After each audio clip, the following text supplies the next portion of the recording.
Alors c'est le grand débat, hein. Évidemment ce matin dans la presse, faut-il basculer sur Free? Pas seulement dans la presse, parce que je peux vous dire que ce matin à la rédaction de Première Édition, on a parlé que de ça, ou presque. Alors si l'on s'en tient au prix, effectivement il ne faut pas hésiter, hein. Sur le papier ça vaut le coup.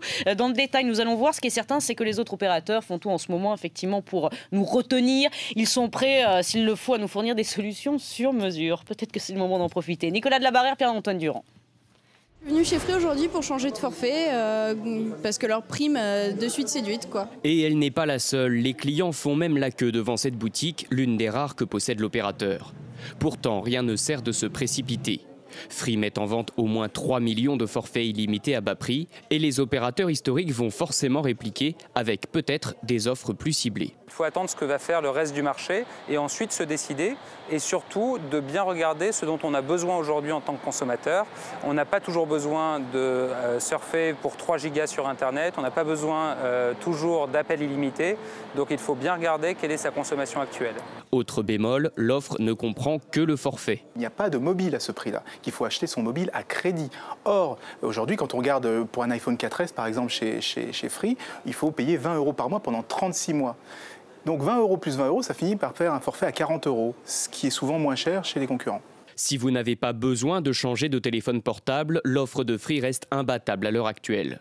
Le nouvel opérateur devra tout de même faire la preuve de la qualité de son réseau et améliorer l'image de son service après-vente.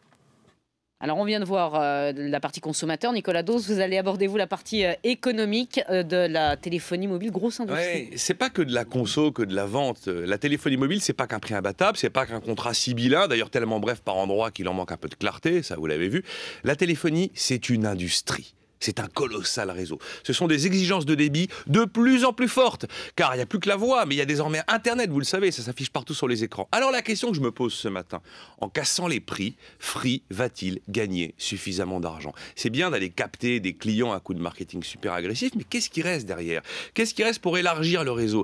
Qu'est-ce qui reste pour lui donner les puissances nécessaires à l'Internet mobile dont vous rêvez? Je rappelle que le réseau propre de Free, qui lui appartient vraiment, ça ne couvre que 27% de la population. Alors pour les 73% restant, dans l'immédiat, il va passer par les antennes d'Orange au terme d'un accord, mais Orange ne va pas lui facturer l'usage de son réseau pour des bouts de chandelle, Pascal. Alors ça, le consommateur ne le voit pas.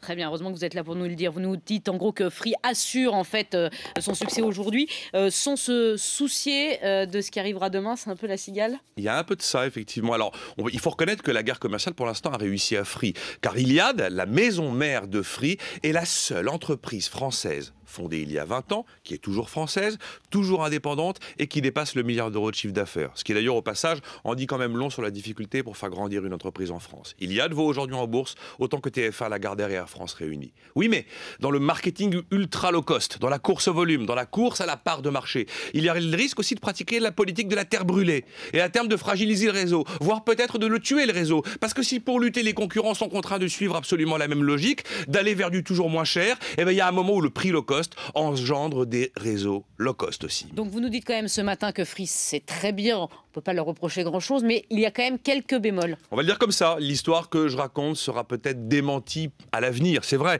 Mais attention, ce qui est important, c'est la rentabilité. Ce qui est important, ce sont les marges, le service, la capacité à pérenniser ce réseau. Vous voulez tous être connectés, partout, tout le temps. Oui, mais ça coûte, et ça, vous ne le savez peut-être pas tous, entre 1 et 2 milliards par an d'investissement à tous les opérateurs. Free aura-t-il 1 milliard à investir chaque année?